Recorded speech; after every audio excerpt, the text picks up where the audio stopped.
You're listening to the Joyful Practice for Women Lawyers podcast, episode number 56. Welcome to the Joyful Practice for Women Lawyers podcast. I'm your host, Paula Price, lawyer turned certified executive coach.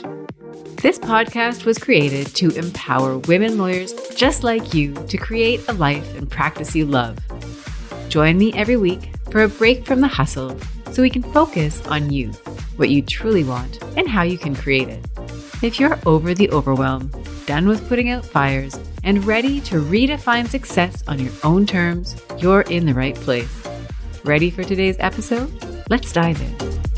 Hello, my friend. Welcome back to the podcast. It's Paula here, and I'm so excited to have you back. This week's episode is a topic that is near and dear to my heart. It's a question that I hear often from lawyers who reach out to me, and I'm delighted to be able to share what I've learned, share some ideas that will help you if this is a question that is on your mind. So the topic, of course, today is what to do when your job doesn't fit. And this may be something that you're struggling with right now. It may be something that you've struggled with in the past. And for any of you who find yourself asking yourself this question, then I fully invite you to reach out to me and hopefully I can help you out further. So the question here is, do you ever feel like you're not in the right job? And you may feel like you've been doing everything that you should be doing. You have the job that you thought you always wanted. You've been there long enough to have gotten past that initial awkward phase where you're trying to figure out how to send an email or who you give your mail to when it needs to be sent out ASAP. You've kind of gotten over those initial awkward hurdles. And so you know it's not just growing pains. And, your confidence is building. You've gotten more familiar with the work, you're familiar with the relationships that you are building, and yet somehow things don't just feel right. Instead of feeling accomplished or satisfied, you may feel increasingly out of place. And this is a stage at which a lot of lawyers will come to me and they have questions, and often they want to know what else is out there for them, what can they do about this, and it's rare that somebody comes to me and they haven't already given some thought to what might not be working for them. And when I ask lawyers what it is that they want, and maybe some of these resonate with you, they kind of go through some of similar checklist items. Number one is lifestyle, right? Sometimes you may think that the lifestyle is what is bothering you. Maybe it's the hours that you're expected to work. Maybe it's the timing. Maybe the emails are coming in late or really early and you're feeling like you can't disconnect. And you know that you enjoy working hard. I mean, this might be part of who you are, and it's not so much that you want to slow down. So you don't think it's necessarily lifestyle, but it could be. That could be one of the driving factors. Another thing that you may want is to be engaged, right? You might feel like you're in an environment where everybody else around you seems so happy, whereas you feel like you're just going through the motions. And some indications of that might be you're standing with a group of colleagues and they're all talking about their cases and, you just can't get into it the same way they seem to be able to get into it. And you start to wonder, is there something wrong with you because you're not engaged in the conversation, because you don't find it really interesting? And, you may also find that you start putting things off at work. So maybe in previous years or at a previous job or in other areas of your life, you may find that you're so keen to get started. You just can't wait to open into that new project and create a plan for it and get involved with the people who are in that project. But then when it comes to certain elements of your work, you just find it feels heavy and you feel a sense of dread. And so you're looking at different options and what else is out there. But as you look around, you start to feel like whatever else is out there may be a step down. And this is really concerning for lawyers, especially because you've worked so hard to get to where you are. Chances are you're in a position that is a coveted position. It's a high profile job and you're doing work that is incredible work. And you may start to feel like anything else just wouldn't quite be enough. And you might start to feel judged. You might be judging yourself. You might feel ashamed because you feel like you should be grateful to be where you are. And instead, you find yourself scrolling through job boards, job listings, seeing what else is out there. You might find yourself going online and Googling the names of your former law school classmates to see what they are all doing, because you're just not satisfied where you are. And another thing that comes up often, and this might be something that you relate to, is wanting to have a vision of where you're going. And this one's really tough because you may be in an organization that loves you and supports you, and you feel like this is such a great opportunity for you, and you may admire the professionals around you, but you may really struggle because you do not see yourself in the shoes of any of the lawyers who are around you. You may look at their work, for example, and think, I can see how they love this work, but I don't see myself loving that work in the future. Or you may look at their lifestyle and say, I get it that they want to be working at a certain pace or in a certain capacity, but I do not see that for myself. And so when you come to me, you have a pretty clear sense often of what you want, what you don't want. And ultimately, when push comes to shove, it's fulfillment, it's excitement, it's being challenged, it's validation, it's appreciation, it's recognition. Ultimately, I think what we all want is to create an impact and to make a difference and to get back to the reason that you became a lawyer in the first place, which often is to help people and to affect change. So when lawyers reach out to me, often they have done a couple of things beforehand. Number one is you may try to fit in. You may decide that you are where you are and you're going to make it work, and you're going to hold on longer to see if things change. And you might give yourself deadlines. Maybe it's, okay, well, when I'm finished with this trial, or when the bonuses have been distributed, or when some event happens, then you're going to revisit. That's one strategy that I often see.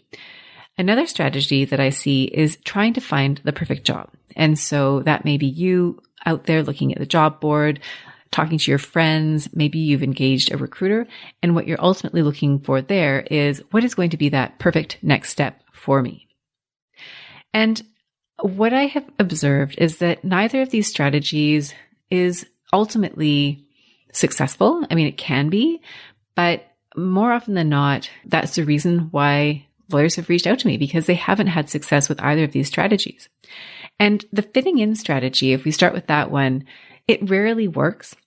And the reason for that is that there are jobs out there that are beautiful fits for the right person. And if you look around your organization, if you look around your firm, or if you're working in government, or if you're working in-house, you have probably seen these individuals who are just so excited by their job. They are the right fit for that particular job. And so it makes perfect sense that they are in it and that they love it.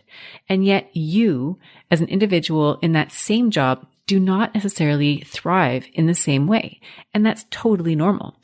And yet you may find that you're in an organization where you do not fit. And so you start kind of, like I said before, you start kind of wondering, is there something wrong with me? And I don't know that we are all designed to fit in. And the reason that I say that is because one of the elements that I think is really compelling in terms of career success is being able to distinguish yourself. So rather than trying to be like everybody else, rather than trying to fit the mold, what if you were looking at it from a different perspective, which is, how do I set myself apart? And I think that part of the impact that we create is based on our ability to tap into the elements that make us unique, the elements that can make for an impact that is outstanding. And none of us can be outstanding if we're focusing our energy on trying to fit in and be like everybody else. By trying to change yourself to fit into your surroundings, what ultimately you end up doing is, and it sounds really harsh, but you're kind of lying to yourself, right? You're kind of continually trying to fit yourself into something that doesn't quite fit. I mean, if this was a pair of shoes, you would have given them to the Goodwill long ago. You wouldn't sit there and suffer through blister after blister thinking that if only that shoe fit me, if only I was a size smaller, then this would be okay. You would never do that to yourself. And yet sometimes you will do that to yourself in the context of your professional work because everybody else is doing that work. Everybody else seems happy. It's what you trained for. It's what you've committed to.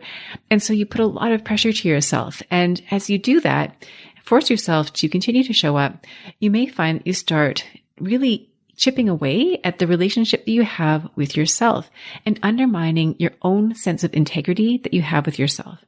And this is a concept I've talked about in a previous episode, all about the integrity that you have with yourself. It's episode number 9. We'll link to it in the show notes. And that is something that I think is so impactful. It's so important for each of us to feel that sense of alignment, to have that integrity. And when you're continually forcing yourself to show up and do stuff that you do not feel right about, that doesn't resonate with you, you chip away at that. And what that results in then is that you almost leave yourself open and needing that external validation. If you're not getting that sense of fulfillment from within, then you're going to start looking more to others to give you that validation. So maybe you're working on a certain type of court application that really doesn't excite you, but other people get excited by it. And so you keep doing it because you get that external validation. So now you're practicing getting really good at looking to others to make you feel good.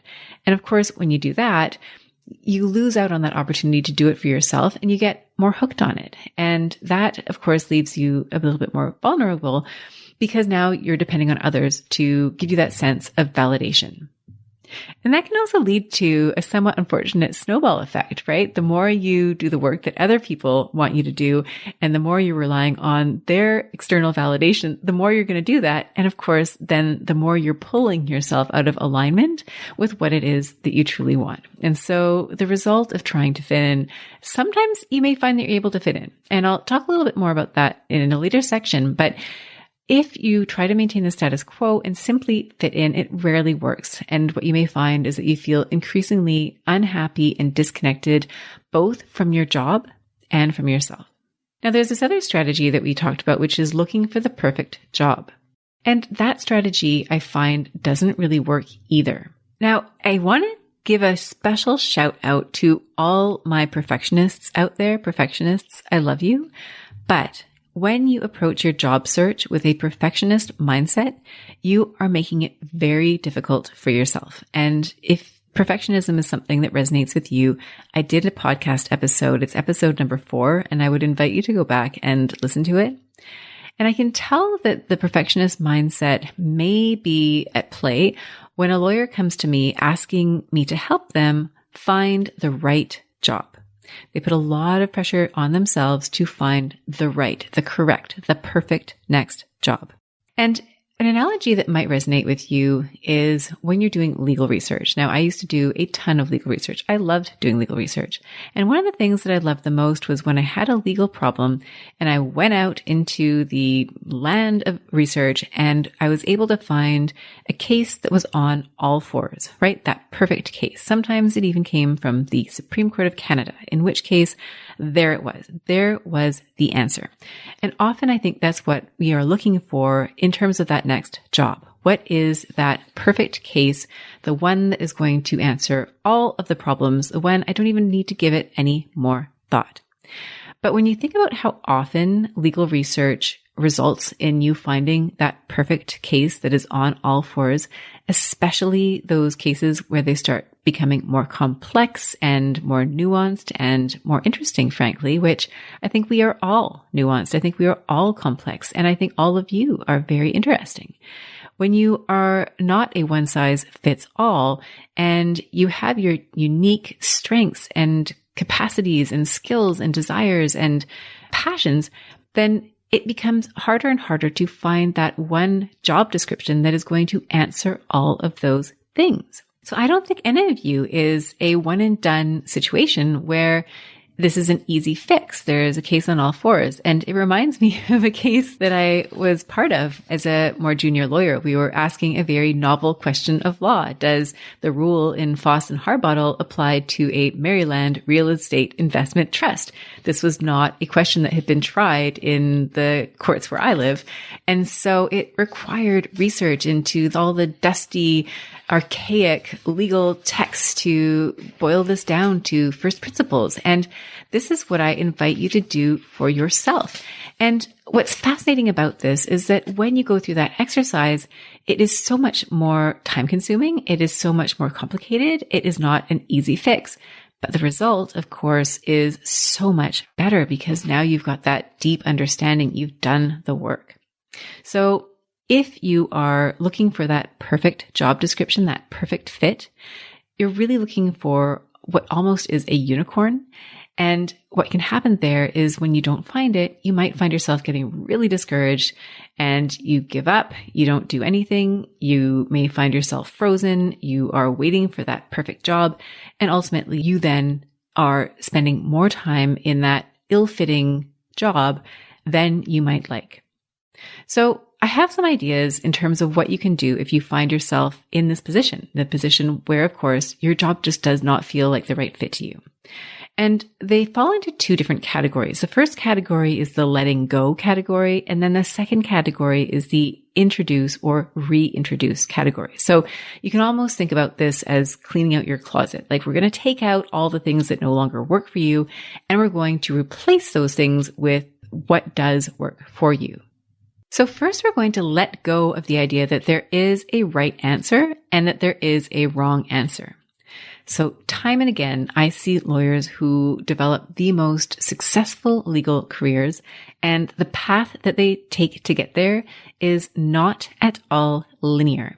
And I've said this before on the podcast, and I'm sure I'll say it again, but when airplanes are flying from destination A to destination B, they go in a zigzag, right? Like a sailboat that is tacking through the water.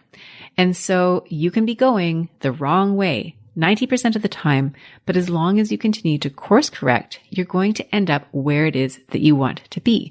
And this, if you look at all the lawyers around you, the ones ahead of you, and not just lawyers, successful professionals in all industries, if you look at them, the path is rarely linear. And so your next right move isn't necessarily the one that is going to be your next right move and final move. It just has to be your next right move. The second thing that I am going to suggest that you let go of is all of the judgment.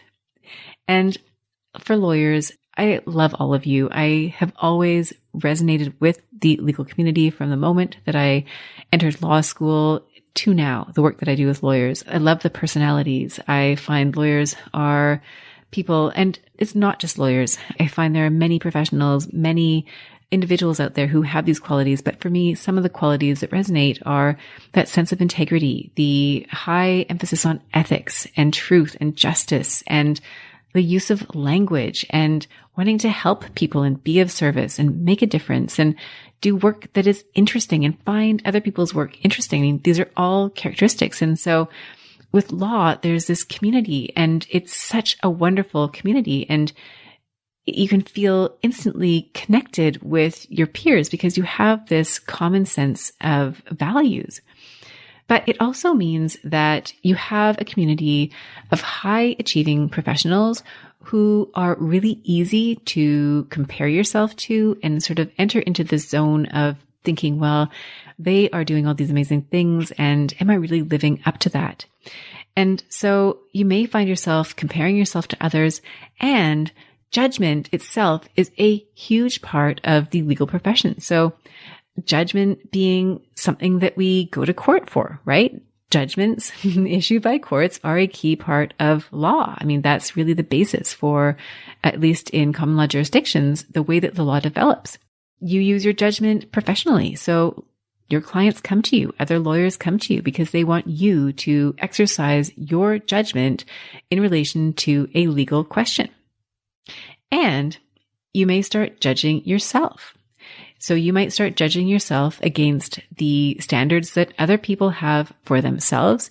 You may start thinking that their version of success ought to be your version of success. You may find this in particular if you're working within an organization where there are certain values that are reflected by those who are there. And sometimes those values align perfectly with yours, but sometimes they don't. And so you may start to judge yourself because you're not part of them, or you're not holding those same values in the same light. And you may also start judging yourself for judging yourself. And that's always a fairly painful additional judgment that we often put ourselves through without even realizing it.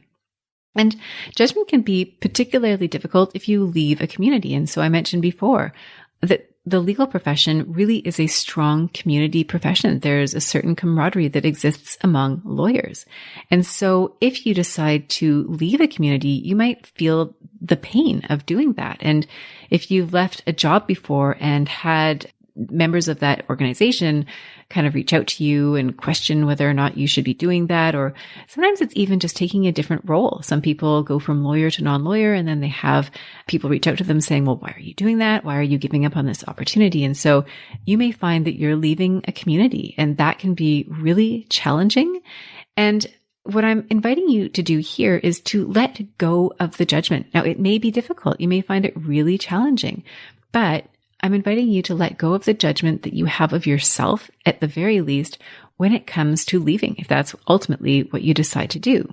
And it's interesting because, and this is sort of a little side note for any of you who are thinking of leaving law. Now, I think making a transition from one job to another may come in any event with leaving a community. If you're leaving organization B or firm A to go to organization B or firm B, you're kind of opting out of one culture into another. And so you are making a transition. You are leaving one group for another, and you can feel a sense of loss attached to that.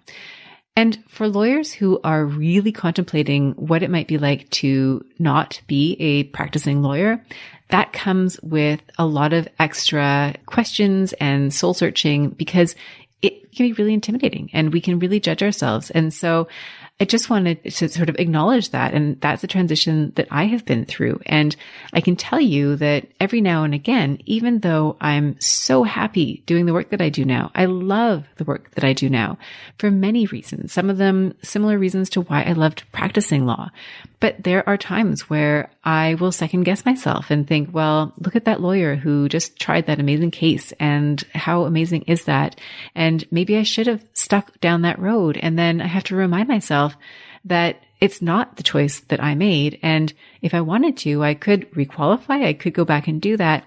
And the answer so far has been, I do not want to do that. But I just want to acknowledge that leaving a profession where you've trained for that can be really challenging, and it's a tough one. And much of the judgment comes from within. And so point 2 of the things that we're letting go. So number 1, we're letting go of the concept of a right or wrong answer. We are letting go of the judgment, particularly the self-judgment. Another thing that we need to let go of is certainty.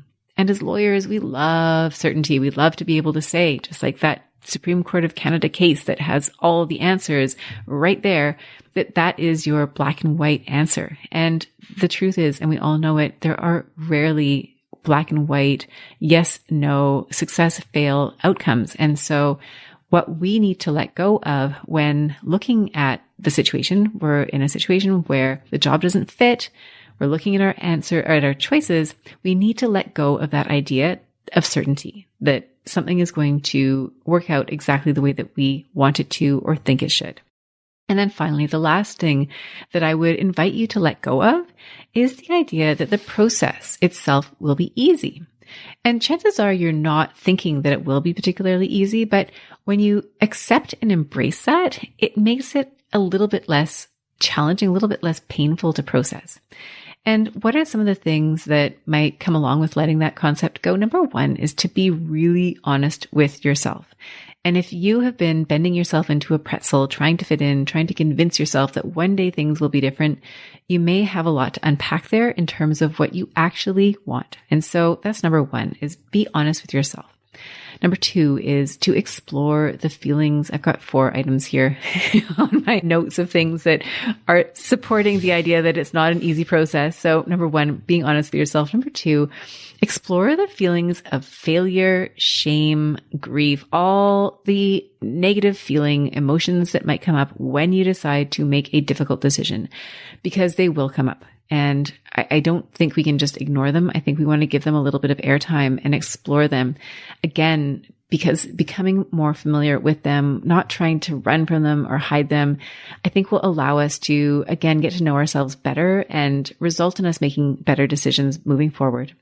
The third is to get real about the practical implications. And this is for anybody who is considering leaving one job for another. Sometimes you're moving into a position where you're actually going to experience a salary bump. You're going to increase your capacity to earn. And that will be one set of equations. In that case, you don't really need to be necessarily considering it from a financial perspective. You may have other practical implications. Maybe the job that you move into has higher expectations in terms of how many hours you're going to be there. So you may need to organize more support for other elements of your life. That's some of the practical implications. Sometimes if you are thinking about leaving your job for one that maybe pays less, or if you're thinking of retraining in some way and need to go back and get your education topped up, then you might be looking at financial considerations. And so you might need to sit down and have a really honest conversation with yourself about what that looks like and what you're going to do about that, right? Where are you going to focus your energy? Are you going to move forward knowing that this may involve a period of time where there's less coming in? So you want to have that conversation. You want to be clear about that. And then finally, when you let go of the idea that the process will be easy, I would invite you to think about what we were talking about with those cases, right? If you have that winning case and it's easy and you have your answer right there, that's one way of looking at it. That might work out for you. But if you find yourself digging through the archives of old case law, right? Like really going back and figuring out what motivates you, what your values are, what's driving you right now, what drew you to law school in the first place. When you find yourself digging through those dusty old archives, it may feel really painful in the moment. But again, what you get out of that process is such great information. The more you're going to dig, the more you're going to find out about yourself, and the more likely you are to find that next job, to find that next career move that is fulfilling to you. So now that you've let go of the idea that there's a right or a wrong answer, you've let go of the judgment, you've let go of the need for certainty, and you've let go of the idea that the process is going to be easy. It really does feel like we're setting ourselves up for a leap of faith, which if you've listened to the Annette Chody podcast, she's wonderful. And she talks about, a leap of faith that she took when she transitioned out of her legal practice into the digital marketing work that she does now. So it really does sound like we're shoring ourselves up. We're getting ourselves ready to take that leap of faith, to jump off a cliff. And before we do that, we're also going to start reintroducing or introducing elements that are going to support us in making this decision going forward. So number 1, and this is, I think, such a key thing to do for yourself, is to give yourself permission. And I know for myself, when I ultimately left the practice of law, it was a decision that took me a long time to get to. And initially, I know what was holding me back, at least one of the things, which was permission, like feeling like I needed somebody else to tell me that it was okay to do what I wanted to do, which was to become a coach. And it wasn't easy. And so you might find yourself in that position where you are in a job and you think, this is amazing. This is an excellent job. There are thousands of people who wish they had my job and it's just not working for me. And you may be looking outside yourself for somebody to tell you that that's okay. And if you need permission to come from somebody first before you can give it to yourself, maybe I'm that person. Here I am. I'm giving you permission to do that. And for you, I would invite you to make that the first thing that you introduce, is to give yourself permission to ask yourself questions, to explore the possibilities, to really do that deep work of what else is out there for you and what else you might like. The second thing that I would invite you to do is to build new relationships that follow on your interests. And when you listen to very successful lawyers and other professionals talk about the way that their careers unfold, often relationships are a huge part of that. You're invited to pursue an opportunity by somebody who knows you, who knows what your interests are, who knows your strengths. And so what I invite you to do now is to start building your relationships with individuals who you are interested in. Something about their work delights you. Something about what they said in a seminar really lit up some part of your brain. And whether it's because of the substantive work they're doing or who they are as a person, I would encourage you to just build those relationships, reach out to them on LinkedIn, send them an email, have a virtual chat, have a real chat, take them out to lunch, whatever it is. I just would encourage you to start really developing those relationships. They are so valuable on so many levels, partly in a professional context, but also from a fulfillment context. And one thing that I find very interesting, and you've probably already found this in your legal career, but the more I develop in my work, and this is true both as a lawyer and as a coach, that my professional and my personal worlds really are blending. I found as a lawyer, most of my really close friends ultimately they were also lawyers just by virtue of us being together and spending our time together. I still have amazing friends who are not lawyers, but I found that's where my professional and personal connections seem to develop.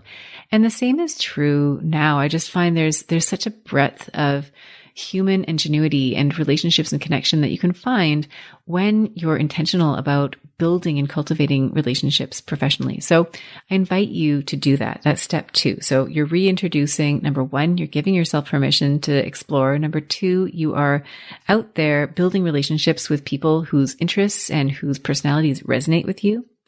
And number 3 is I'm going to invite you to get to know yourself and what sets you apart. So again, going back to this notion of fitting in, you may find that there are reasons why you don't fit in at the job that you're in right now. And rather than judging yourself and thinking, oh, I wish I was so much more like that person next door who seems to love doing this work, instead of judging yourself and berating yourself, what about asking yourself what it is that you think is different about you that is preventing you from fitting in? And then asking yourself questions like, how is that a good thing? How could this particular trait or skill or quirk potentially be a platform for my success? And that exercise, I think, will really help you see yourself in a new way. I think it will help you explore your distinctiveness as a strength. And you might be thinking, okay, well, what are some examples of how this might apply in a legal context? So a couple examples that come to mind for me are in a family law context, for example, if you're in an environment where it's very adversarial and what you really want is a much more collaborative approach, maybe you're much more drawn to that type of work and maybe that's not the culture of your firm or organization, that could be a strength, right? You go out and find a practice or you create a practice that is built on that collaborative approach. Another example might be that you're in a big firm where you've got the blue chip clients and the billing rates are really high and the work is sophisticated, and you may love all of those things or not. You may find that that doesn't resonate with you, that what you really want is to be providing legal services to individuals who wouldn't be able to afford the services that you're offering. And so you may decide that you want to go and build a practice or build a firm, build an organization that supports the ability to be able to deliver legal services to those people. And that may require you to become innovative. It might require you to go out on your own. It might require you to do things quite differently. But these are examples where something that sets you apart, something that is unique to you, or something even that you find prevents you from fitting in at your organization, that's taking that piece of it and turning it into almost like the grain of sand. I don't know why this image is coming to mind, but it is the grain of sand in an oyster, for example, that ultimately you're going to build your pearl around. So I invite you to think of it that way instead of all that judgment and the limiting thoughts that surround you because of your belief that you should be fitting in. So I've got a few more ideas on what I'd encourage you to reintroduce or introduce. And the next one is your willingness to fight for what you believe in. And it sounded a little bit odd, but what I'm trying to get at here is when lawyers come to me and they feel like They're not engaged. The work isn't exciting to them anymore. They feel kind of like, really, what else is out there? And the opposite of that to me is when you're so motivated, you're so driven, you care so much that you're willing to fight for it. And so I would invite you to figure out how you're going to reintroduce that vigor into your professional work. And if you need some ideas, one of the fights that I would invite you to take on is the belief in yourself. Right? You are your own best investment. And so what I invite you to fight for is to fight for your belief in yourself that you are going to find the work that resonates with you and that you are going to do that work and that you are going to make a difference. So find it for yourself, because once you can reignite that desire to really work hard, to fight hard, all of a sudden the rest of it kind of falls away, right? The hard work is exciting to you. The challenges are just obstacles in your way that you're going to overcome. And so that's what I would invite you to reintroduce, is that passion, that willingness to fight. A couple more ideas is to let the path be uncertain and to welcome it. So one of the things I invited you to let go is, of course, that need for certainty. Well, the flip side of that is let's let it be unclear. Let's be certain on what we're wanting, what we want to create, what our next move is going to be.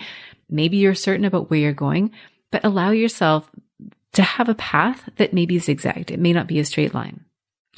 And then finally, what you're going to have to introduce, and this will be challenging for some of you, is taking action. So if you're in an organization, for example, and you really don't fit, maybe it's the job that you don't fit with, but you love the organization and you could see yourself actually really enjoying being there, but in a different capacity, then I would invite you to go for it. Put together a proposal, start asking questions, see if there's a need for that particular role. Maybe there is, maybe there's not, but at least you'll then have a decision. You'll have some certainty in your mind as to whether or not you can stay where you are, but make a move. You may start looking for jobs. And so I see nothing wrong with applying for jobs and looking for other opportunities that might resonate more strongly with you. It's certainly an excellent way to get more information about what you may or may not like.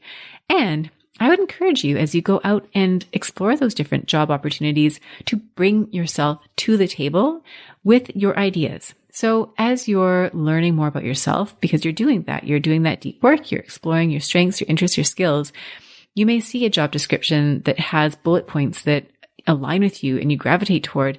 And what else can you offer in that position that they haven't even thought to ask? And how is that relevant to the work that they're wanting to do? Create jobs. It may be that you're speaking with people, you're doing your networking. You may find that there are opportunities out there that people don't even know about, that they wouldn't even think to ask. And so maybe there's a way of doing that. I would also encourage you to accept nonlinear jobs. So maybe there's a job that doesn't quite get you to where you want to be going, but it's going to help you develop a skill that is so useful to you. Then maybe that's your job. It may be that I heard a lawyer talk about this the other day, a very well-known litigator who started out with cases where the substantive issues weren't necessarily the substantive issues that were the ones she ultimately wanted to practice, but all the skills that come along, right? Learning how to run a file, learning how to appear in court, learning how to break bad news to your client. These are all skills that are going to help you. And so be open to those nonlinear jobs. Don't put the pressure on yourself to have that next perfect job that's going to be your one and only job forever. You can change jobs. And so the idea here is to really help you move forward, not necessarily make that final step. And then finally, keep going, right? Don't give up on yourself. So again, just to summarize, what I would invite you to introduce or reintroduce is, number one, give yourself permission to ask questions, to explore, build relationships with individuals who have common interests, get to know yourself and what sets you apart, and ask yourself how that's a strength and how you're going to make that a strength going forward. Be willing to fight for what you believe in and to fight for yourself. Let the path be uncertain. Welcome an uncertain path. And finally, take action. So why will this approach work? Well, it will work because you will find a way to make it work. You are going to take 100% responsibility for finding something that fits for you. The skills you're going to need to do this, number one, you are going to have to stop putting your head in the sand. And if this is something that you may feel that you're doing, I have a podcast episode. It's episode 20, and it's for when you need a pep talk. And I talk about this as being one of those times where you might just need a few words of encouragement. So they are there, right? So let's take our head out of the sand. We're not going to put this decision off longer. We're just going to start taking some action. We're going to start dealing with it. Number two is a willingness to distinguish yourself and step away from the crowds. So I said earlier that one of the things I'd love for you to explore is what sets you apart, what makes you unique. And it may not be all sunshine and rainbows when you go to do that, because having differences, having strengths, ultimately we can turn those into strengths that serve us. And sometimes the road to get there is bumpy because it's not staying on the beaten path, right? If you can imagine walking a trail in a forest and it's that beaten path, everyone's doing it. And then you're kind of veering off to the side and you're having to bushwhack your way through all these trees and branches and twigs and nobody's ever been there before. That might be what it feels like, but who knows when you're going to then find a clearing, the meadow, the lake, the beautiful unexplored paradise that people didn't even think to venture off that path to even find. So you're going to need to be willing to go through that bushwhacking exercise. And it may not be pretty, but when you're able to use that, where you're able to use your strengths in a new way, use what's distinct in a new way, that's where you're really going to get that magic. Another skill you're going to need is the willingness to give up on what you like or what is comfortable in exchange for the promise of finding something that you love. And that will be scary because you've got something, right? It's there, it's steady, and maybe it feels sometimes like it's good enough. And to give that up for something that you don't actually know is going to work out or that's going to be better, that truly is taking that leap of faith. And that's something that you're going to have to do. And then finally, the skill that you're going to need is to never give up on yourself. And so once again, I just encourage you to take that look within and to know that you have everything that you need. And if you don't already have it, you can go out and get it.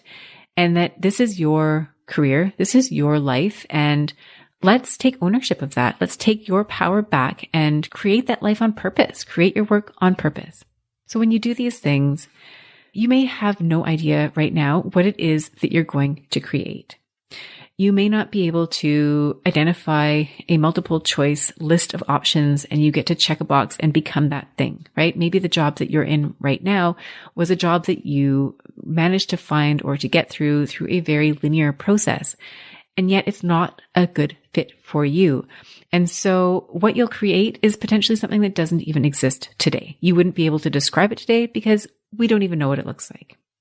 The results that you're going to create is when you're no longer bound by precedents or checkboxes, you get to create a bespoke practice, something that is unique to you. And when you find that, what you'll discover is that your confidence is going to grow because now you're in an environment where you're leveraging your strengths. You're not trying to hide what makes you different. You're actually leveraging that. You're feeling more fulfilled because you've been intentional about finding work that you truly want to do, where you're making an impact, where you're enjoying your work. And of course, that third element, joy, you're creating more joy in your practice. And if you go back to episode number 3, this podcast, this whole series is all about finding joy in your work. And a part of that is learning how to love the process. And finally, when you do all these things over time, what you might find is that your career develops in this really unique way and you find yourself really becoming that woman of distinction in your practice. And next thing you know, you're going to be the one who is invited to speak on panels to tell other lawyers about how it is that you got to where you are today. So, my friends, that is my episode for you today, all about what to do if you find yourself in a job where it just doesn't feel like a right fit. Here are some steps and actions you can take. I would invite you to think about what it is in today's episode that you're going to take away and put action on in the next few days, in the next few weeks. And for any of you who are struggling with that issue, whether you're not feeling like this is the right fit for you, or it's okay, but you want something better, something different, I would encourage you to reach out. You can find me on LinkedIn. You can send me an email. I'm always delighted to hear from you. And I would just love to help you if that's where you are and help you navigate that transition. So thank you again for joining me. As always, it's a pleasure. And I look forward to reconnecting with you again very soon. Bye for now. If you enjoyed today's show and don't want to miss an episode, subscribe and follow the show wherever you listen to your podcasts. If you haven't already, please leave a rating and review. Your feedback will help me create a podcast that's tailored to your needs and goes straight to the heart of what matters to you. For instructions on how to subscribe, rate, and review the podcast, visit www.thejoyfulpractice.com/podcast launch. See you next time. Thank you for listening to this episode of the Joyful Practice for Women Lawyers podcast. If you want more information, visit www.thejoyfulpractice.com. See you next week.